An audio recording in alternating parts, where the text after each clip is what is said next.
මේ තමා සේරැල්ල ළඟ පාර සේරැල්ලට උඩින් මේ කඩ වාසනාවකට ඉතුරු වෙන්න නායෙන් බලපෑමක් වෙලා නැහැ. ඊට මෙහෙන් තමයි නාය ගිහින් තියෙන්නේ. මෙතන තිබ්බේ වාහන නවත්තන්න. ඒකත් පස් වලින් වැහිලා.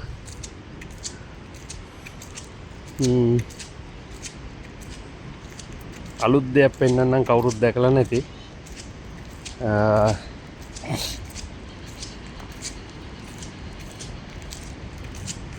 මෙතනින් තමයි සේරැල්ල බලන්න ඇතුල් වෙන්න තියෙන්නේ අර ටිකට් කවුන්ටර් එක.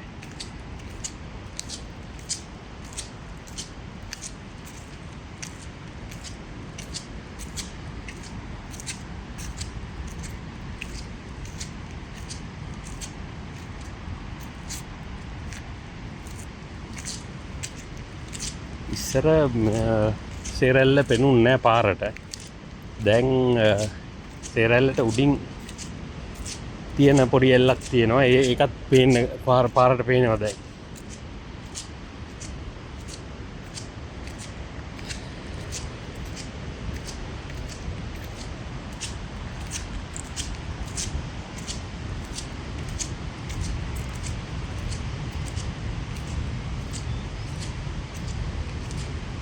අපි දැන් ආවේ මේ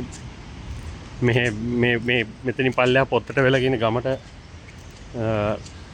දවස් ගාණක් තිස්සේ ලයිට් නැහැ. කියන්නේ පහුගිය මාස 25 වෙනිදා වගේ ඉඳලා. ඉතින් ඒක යථා තත්ත්වයටපත් කරන්න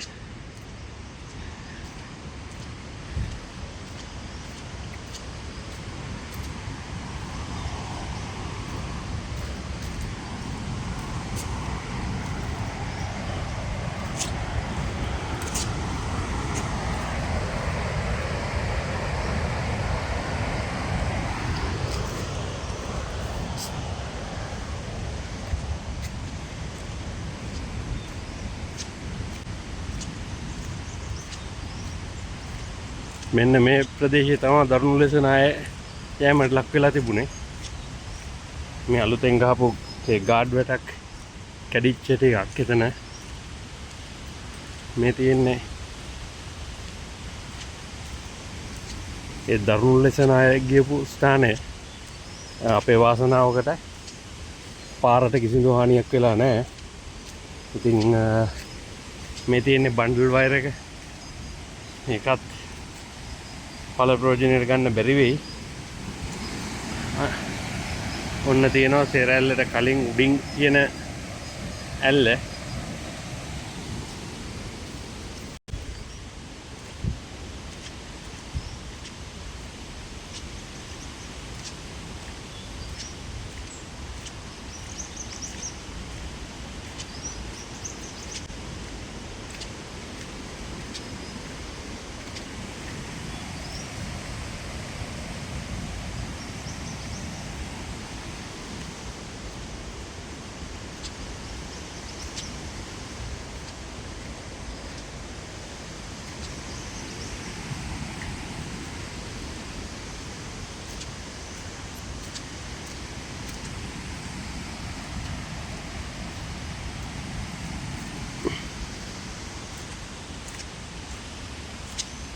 මහගල් පර්වත තියෙන්නේ. ඉතින් තවත් දවසක නායෑමකට ලක් වෙන්න පුළුවන්. දැනට පාරත් මේක නරඹන්නේ නැයට සුපුරුදු ලෙස එන්න පුළුවන් තත්ත්වයක් තියෙනවා. ඒ වුණාට දැම්මම මේ පැත්තට එන්න එපා. මොකද ඉදිරියේදී කාලගුණ වෙනස් වීමත් එක්ක මොන යමගේ හානියකට ලක් වෙයිද කියලා කියන්න බැරි හින්දා දැනට මේ පාරේ මේ පැත්ත සේරැල්ල දක්වා කිසිදු කරදරයකින් තොරව එන්න පුළුවන්. මේ තවත් විදුලි කණුවක්.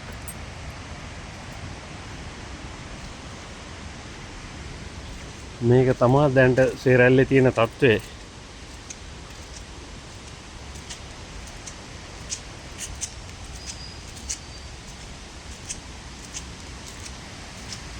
ඉතාම ලස්සන පරිසරයක්.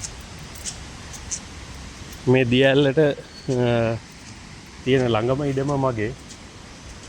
ඉතින් මමත් ජනවාරි මාසයේ ඉඳන් මෙතන ඉදිකිරීම කරන්න හිටියේ. දැන් ආයෙත් ඒක ටික දවසකට කල් යන තත්ත්වයක් තමයි පේන්න තියෙන්නේ.